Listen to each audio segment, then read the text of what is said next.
एक दिन जंगल में एक महावत अपने हाथी को ले जा रहा था।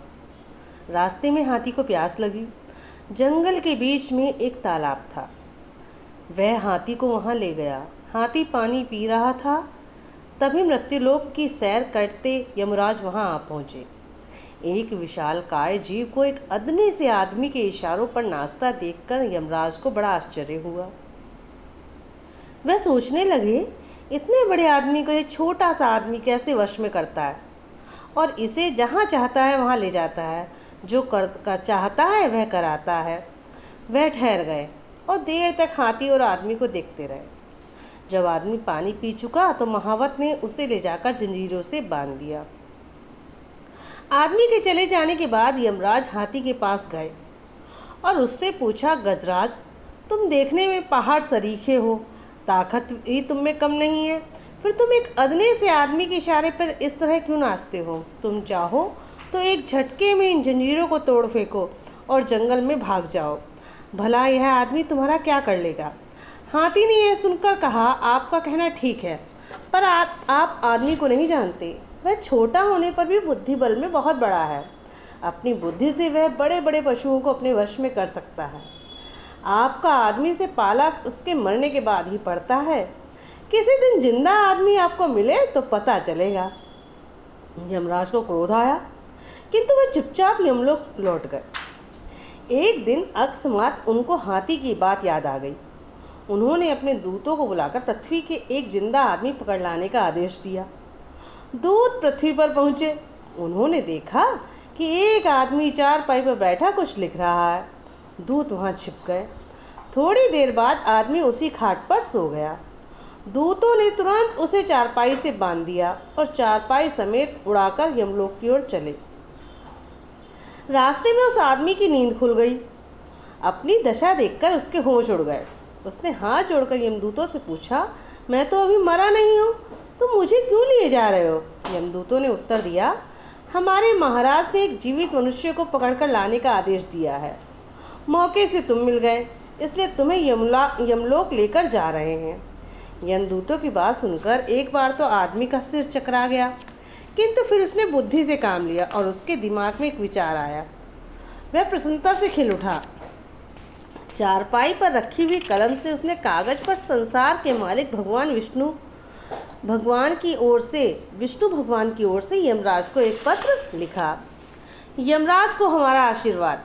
तुम जिंदा आदमी को यमलोक लाना चाहते हो, इस बात का मुझे पता चला। इस काम से हमारे नियम में बाधा पहुंचती है।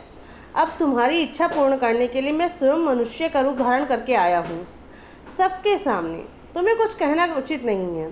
तुम तत्काल बैकुंठ जाओ, मुझसे वहीं भेंट होगी। मैं यहाँ कोई व्यवस्था करके बैकुंठ पहुँचूंगा। मैं यहाँ आया हूँ तो इसका किसी को पता न चले। यमलोक पहुंचकर दूतों ने उसे महाराज के सामने उपस्थित किया। आदमी ने यमराज के सामने पहुंचते ही पत्र उनके हाथ में दे दिया। यमराज ने पत्र को पढ़ा तो होश उड़ गए। उन्होंने दूतों को बाहर जाने को कहा। एकांत होने पर वह आदमी के पैरों पर गिर पड़े और क्षमा मांगने लगे। यमराज को संतावना देते हुए उस आदमी ने कहा, ठीक है, अब विलंब करने की जरूरत नहीं, तुरंत बैकुंठ पहुंचो। यमराज ने आदमी को अपने सिंहासन पर बैठा दिया। उन्होंने सभी दूतों से कहा, इसकी आज्ञा का पालन करना। यमराज भैंसे पर बैठकर तेजी से बैकुंठ की ओर चल पड़े। आदमी ने यमलोक का राज्य मिलते ही रौरव नरक के सभी पापियों को छोड़ दिया और उन्हें स्वर्गलोक भेज दिया। इस घटना से स्वर्ग में हलचल मच गई। दुष्ट आत्माओं ने इंद्र के नंदन वन को उजाड़ना शुरू कर दिया। उधर दौड़ते भागते यमराज बैकुंठ पहुंचे। यमराज को आतंकित देखकर भगवान विष्णु को बहुत आश्चर्य हुआ। विष्णु ने यमराज से पहुंचते ही पूछा, यमराज, आज क्या बात है? क्या काम आ पड़ा जो तुम इस तरह दौड़ते हुए आए हो?